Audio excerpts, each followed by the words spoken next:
Jeudi 9 mars 2017, ravi de vous retrouver pour les informations de 20h sur l'ORTB. Voici le sommaire. Exproprié du domaine de la centrale thermique de Maria-Gleta, vous serez bientôt payé. L'opération de dédommagement reprend. Propos des membres de la commission chargée de le faire.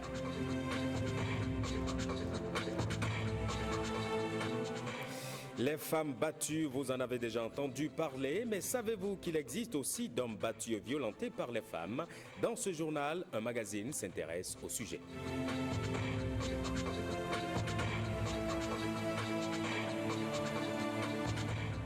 Et puis nous reviendrons pour une bonne part sur diverses manifestations entrant dans le cadre de la célébration de la Journée internationale des droits de la femme. Bienvenue à tous.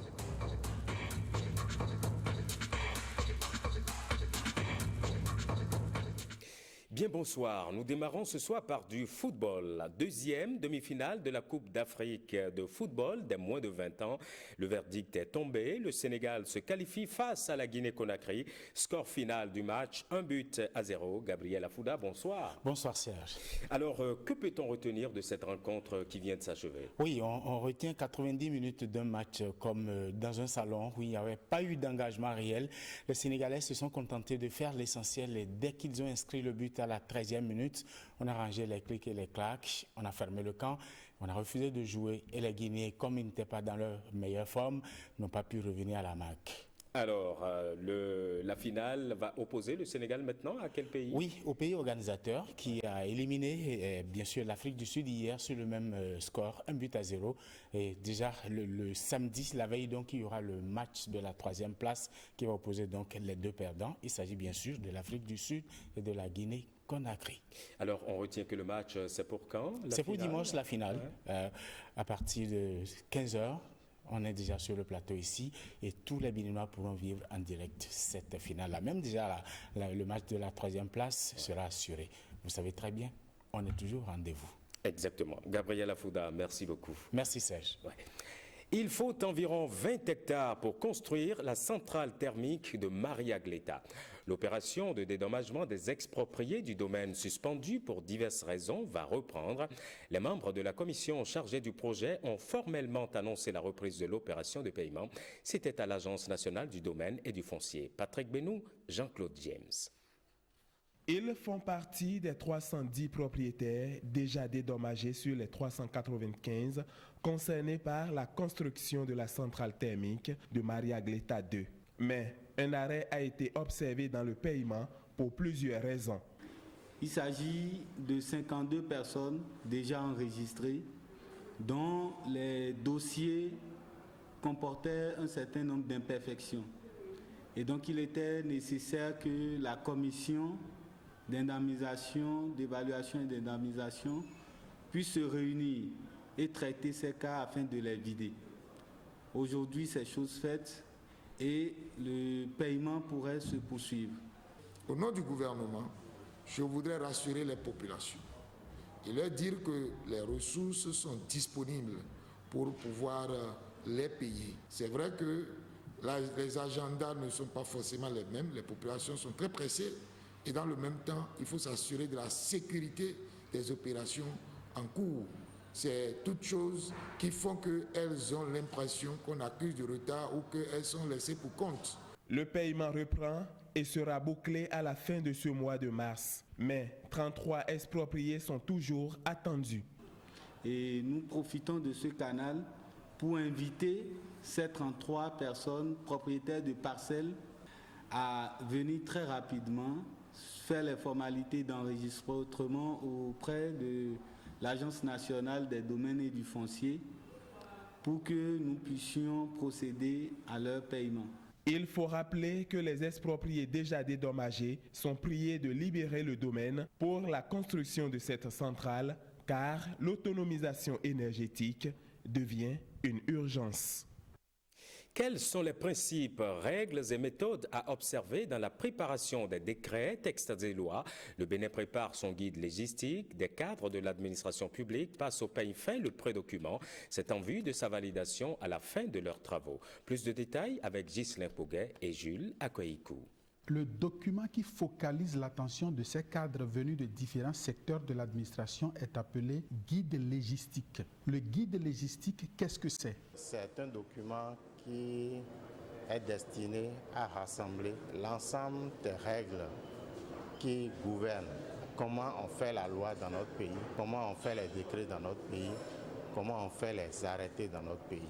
C'est un outil qui est destiné à aider ceux qui font ce genre de texte. Ceux qui font ce genre de texte, ce sont les fonctionnaires de la Cour constitutionnelle, du secrétariat général de la présidence, de l'administration parlementaire, de la Cour constitutionnelle et des différents ministères sectoriels. Mais que contient un tel document? Le guide a vocation à décrire les procédures et démarches à suivre en matière de rédaction des traités et accords internationaux, des lois, des règlements, des décrets, des arrêtés, à rassembler et à décrire les règles de présentation formelle de chaque type de texte, à rassembler et à décrire les procédures et démarches à suivre en matière de diffusion des actes normatifs. Les travaux seront basés sur cette démarche scientifique qui mène à l'élaboration des textes de loi et qui comprend plusieurs étapes incontournables. L'identification des problèmes, la définition des objectifs de la réglementation, le rassemblement des normes de référence, la programmation des étapes du processus,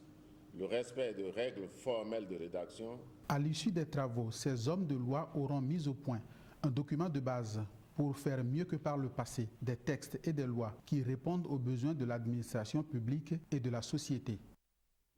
Retour sur le 8 mars, la journée internationale des droits de la femme. La direction générale de l'eau n'est pas en reste.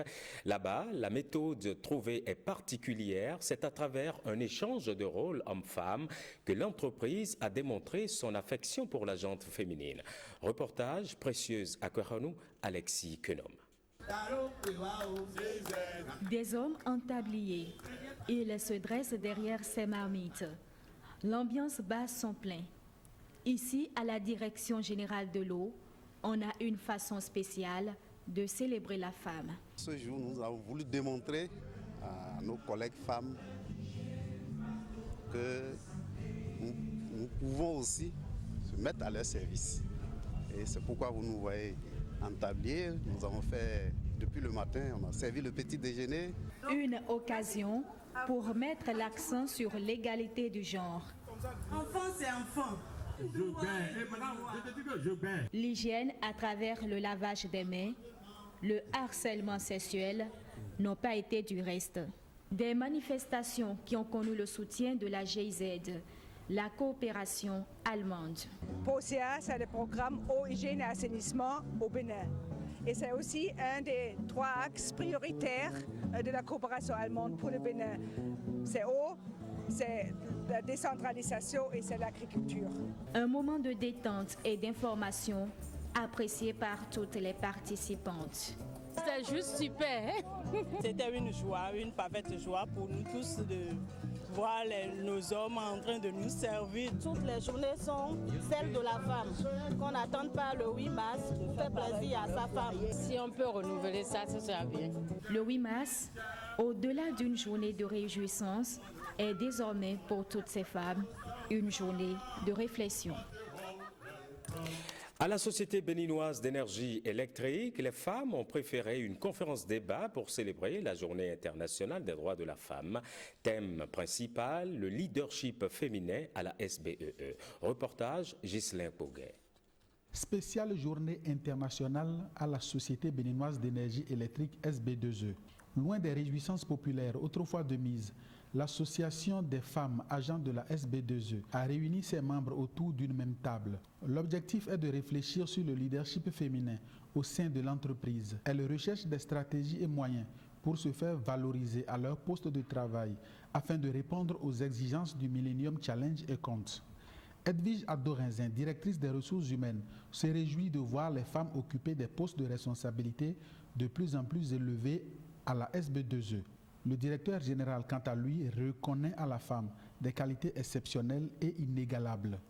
La femme a des qualités qu'aucun homme ne peut égaler. Pour cette 6e édition de la fête de la femme à la SBE, je voudrais vous exhorter à impacter positivement votre milieu de travail, à travers votre savoir-faire et votre savoir-être, afin que le leadership féminin soit une réalité au sein de notre entreprise. Il exprime également à l'occasion sa volonté d'œuvrer à la promotion de la femme au sein de l'entreprise dont il a la charge. Je vous tends la main ce matin et je vous invite à la saisir pour que le nombre de femmes à divers postes de responsabilité puisse s'améliorer. Une volonté à traduire en actes pour l'atteinte d'un monde 50-50 à l'horizon 2030. De leadership, les étudiantes des universités du Bénin en ont aussi discuté. C'est l'agence publiciste qui a offert l'opportunité aux jeunes filles étudiantes d'échanger avec les lauréates du trophée Femmes de Feu sur le leadership féminin. Le reportage est signé William Choki. Forum d'échange entre les étudiantes et les lauréates des trophées Femmes de Feu. L'agence Publicis célèbre à sa manière la Journée internationale de la femme. Les échanges se sont focalisés sur le thème, le leadership féminin. Il s'agit de voir avec elles, d'essayer d'analyser avec elles les barrières. Tout ce qui fait qu'aujourd'hui, elles ne se donnent pas facilement l'espoir des leaders affirmés demain, mais aussi pour susciter en elles la vocation, l'envie dès aujourd'hui de se préparer pour être des leaders de qualité demain. Des échanges qu'elles qualifient d'instructifs pour leur vie de jeunes étudiantes. Durant ce forum, elles nous ont appris les méthodes, les manières à adopter pour être leader. Et elles nous ont aussi donné les limites, les obstacles que nous rencontrons le plus souvent dans la société, ce qui fait que nous n'arrivons pas à atteindre le niveau que nous souhaitons. J'ai appris beaucoup de choses. Toutes les participantes qui étaient là, j'ai beaucoup apprécié l'intervention de Madame Mélé Chantal qui a beaucoup parlé sur la vie conjugale. J'ai retenu que la femme, elle doit avoir la confiance en elle-même, être forte, être courageuse et avoir comme objectif de réussir. Cette rencontre a permis aussi à la promotrice de procéder au lancement de la 5e édition des trophées Femmes de Feu, édition 2017. Célébration du 8 mars toujours, les femmes policières entretenues sur leur mission de maintien de la paix. Une séance d'échange s'est déroulée à l'École nationale de police. C'était en présence du secrétaire général du Sinapolis. Compte rendu Alexis Quenom, Marie-Louise Perrin. Inspiré du terme international, égalité de droits pour tous, quelle responsabilité pour la femme travailleuse est le libellé de la communication tenue ce jour par les femmes syndicalistes pour marquer cette édition de la Journée internationale de la femme. Autant qu'elles ont des droits, autant nous aussi nous avons nos droits. La femme policière, prise comme une femme, elle a les mêmes droits que toutes les femmes. De la même manière que celle qui est au village a les mêmes droits en tant que femme que la femme policière qui est femme. C'est le côté syndical qui est un peu difficile, mais nous tirons un chapeau au syndicat de la police parce que nous savons que ça n'a pas été facile pour qu'il y ait un syndicat à la police. Mais les quelques femmes qui sont dedans, nous les connaissons aussi combattantes et nous allons prier et œuvrer à leur côté pour que ça persiste et qu'elles deviennent de vraies militantes syndicales. La participation des femmes à la main-d'œuvre, en particulier dans les pays en voie de développement, est plus que jamais souhaitée. On a besoin de vous. Votre métier n'est pas facile. Vous devez concilier plein de choses. Mais on est dans un pays où rien ne s'obtient en se croisant les bras. Après avoir obéi, après avoir fait le salut militaire au patron, vous devez parfois savoir prendre votre touche de syndicaliste et réclamer de meilleures conditions de travail, de meilleures conditions de vie. Et c'est là où la CSA Bénin peut intervenir en termes de formation, en termes d'outillage, pour que vous puissiez faire les choses dans les règles de l'art et ne pas faire le syndicalisme qui est un syndicalisme décadent. On n'en est pas là au niveau de la CSA Bénin. Vous avez besoin d'être célébré, mais vous avez besoin aussi de prendre le pouvoir. Parce que je dis toujours, la femme a le pouvoir. Et quand on a le pouvoir, dans nos pays surtout, on l'exerce.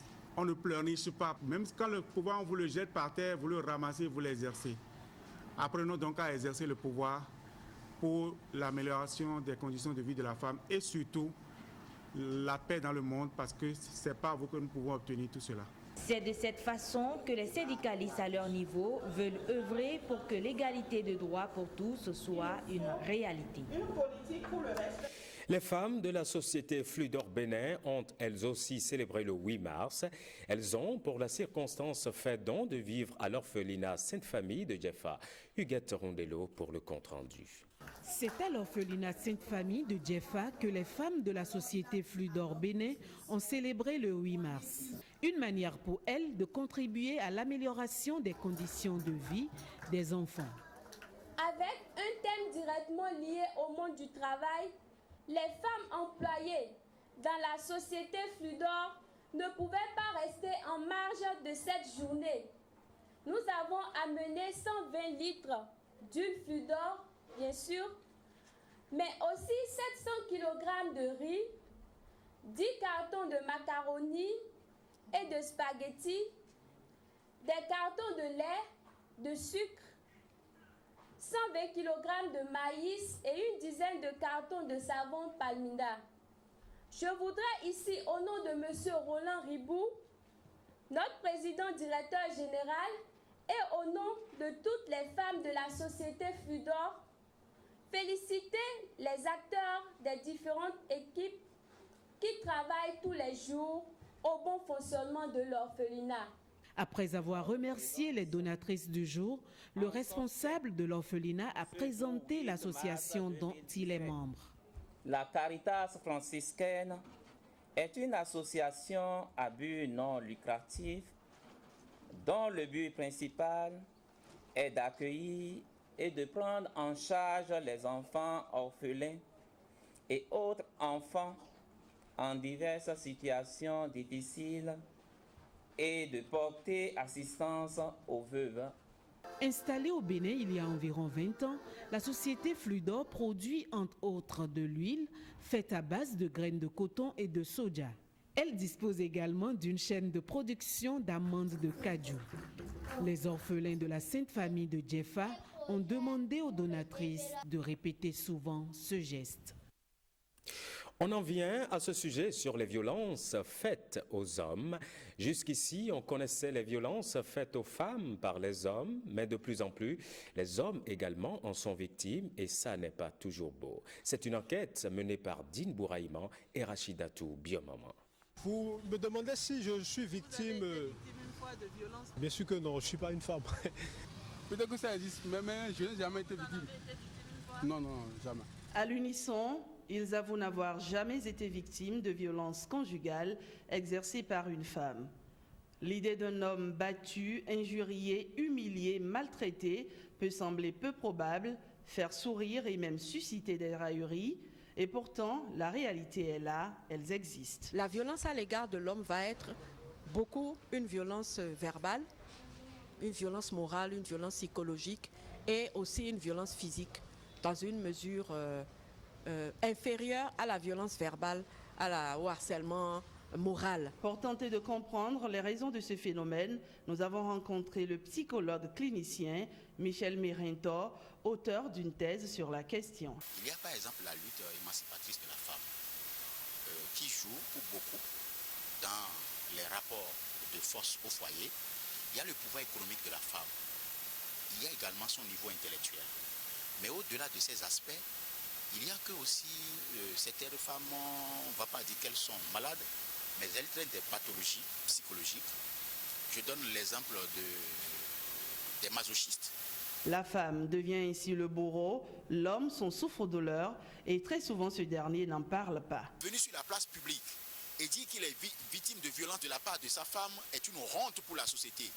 Parce que l'histoire a démontré que l'homme au foyer était le représentant du roi, était le représentant de Dieu.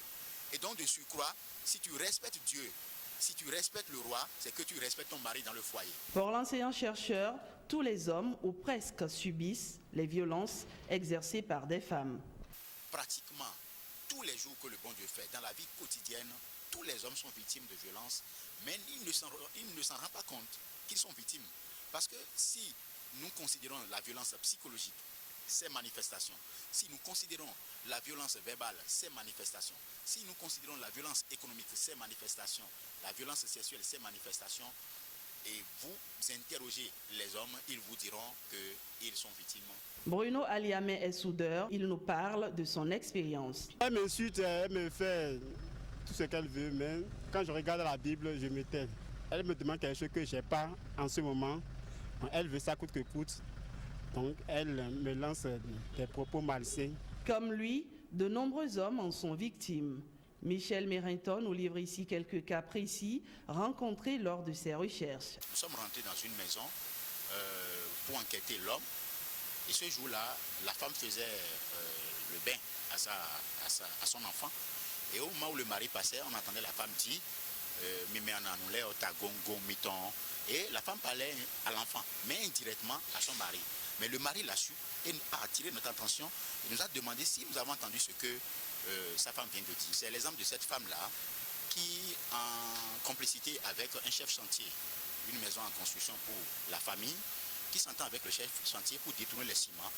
Et ce monsieur déclare tout le temps à son mari qu'il y a rupture de ciment et lui met de l'argent. Lorsque la femme veut punir son mari, elle refuse d'honorer le lit, par exemple. Elle peut porter plusieurs vêtements avant d'aller au lit, elle tourne dos à son mari au lit, ou bien carrément elle change de chambre où elle se couche, comme on le dit, à ras du sol.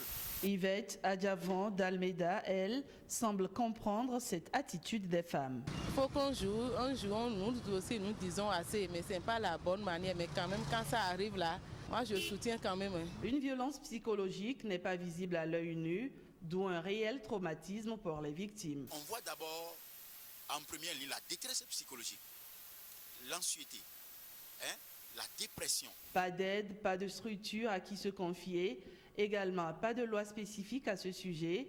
Toutefois, le code pénal est applicable en cas d'infraction prouvée. La loi pénale est là et que c'est une loi impersonnelle, une loi qui, sur le plan du genre, est totalement neutre, qui permet à toute personne, homme ou femme, qui fait l'objet de violences, coups, blessures et autres, de porter plainte et de faire punir l'auteur des violences. Le code pénal, lui, il n'a pas changé. Les lois spéciales qui sont lois sur les violences faites aux femmes ou code de l'enfant, qui statuent spécifiquement sur des violences qui ont un caractère dirigé contre le sexe féminin seulement, ces lois-là sont spéciales, mais elles ne portent aucun ombrage à l'application au quotidien du code pénal. Sous l'effet de la honte, plusieurs hommes sont réduits au silence. C'est encore de nos jours un sujet tabou dont les médias parlent très peu. Aucune campagne de sensibilisation n'en fait cas. Les statistiques sont muettes. Une autre forme de discrimination, peut-être, mais n'est-ce pas là une réelle inversion de rôle, le sexe dit faible, prenant parfois le dessus. Conférence internationale pour une femme d'influence, elle est une initiative du fondateur du centre Jésus pour réussir. Le thème de cette rencontre, un homme de pouvoir, une femme d'influence. Marie-Louise Perrin était à l'ouverture officielle de cette conférence. Voici son reportage. C'est une première pour le centre Jésus pour réussir. Il organise la conférence internationale des femmes d'influence. Cette rencontre rassemble hommes et femmes venus de plusieurs pays d'Afrique. L'objectif est de mettre en exergue le repère de Dieu sur l'homme. C'est une initiative que le Seigneur a inspirée à mon épouse et moi, parce que nous sommes serviteurs de Dieu. L'homme a des choses qu'il est le seul à pouvoir faire. La femme a des choses qu'elle est la seule à pouvoir faire. Chacun doit les découvrir, se mettre ensemble pour qu'ensemble ils soient heureux, pour qu'ensemble ils impactent le monde et fassent de leurs enfants des enfants épanouis.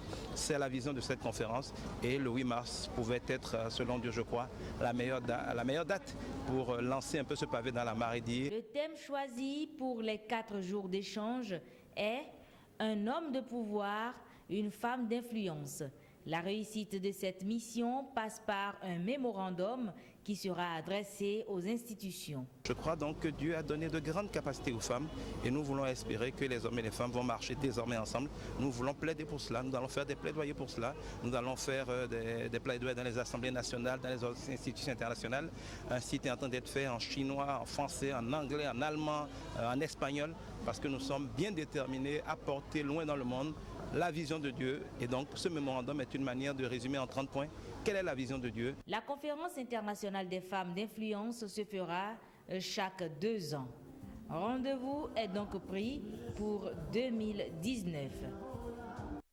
Un tour au Maroc pour boucler ce dossier 8 mars. Les panafricaines, c'est le nom donné au premier forum des femmes journalistes africaines réunies au Maroc. Elles réfléchissent à comment œuvrer à asseoir une base solidifiée de parité à tous égards.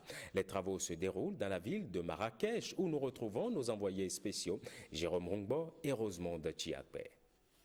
Bienvenue à Marrakech. Ici, les femmes journalistes du continent ont choisi de se retrouver, se connaître, échanger les expériences pour gagner la victoire de la parité au double sens, qualité et quantité.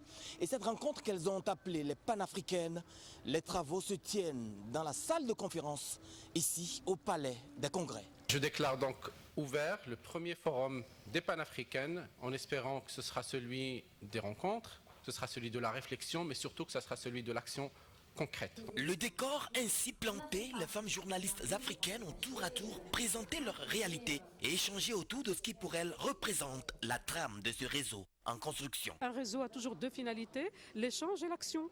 Après avoir échangé, il faudrait mettre en pratique tout ce que nous avons échangé, profiter des lacunes et des avancées des uns et des autres pour essayer d'améliorer la situation chez les uns et chez les autres et ensemble. Dans certains pays, la parité du point de vue quantitatif est déjà gagnée, mais il reste et demeure la qualité des journalistes femmes. Quand tu es femme journaliste et que tu veux te faire remarquer, mais il faut travailler, il faut boxer dur. Il ne faut pas rester là, jouer à la dame, à la star. Non, c'est pas ça le journalisme. C'est être sur le terrain, c'est pratiquer le métier, c'est montrer de quoi on est capable, c'est d'initier des reportages, des magazines. Et c'est de ça qu'on te remarque. Je voudrais que pour les prochaines éditions, qu'on puisse élargir nos horizons, c'est-à-dire aller par exemple à la rencontre des femmes anglophones. Nous voulons aussi faire entendre nos voix. Nous voulons aussi participer à l'évolution mondiale, pourquoi pas.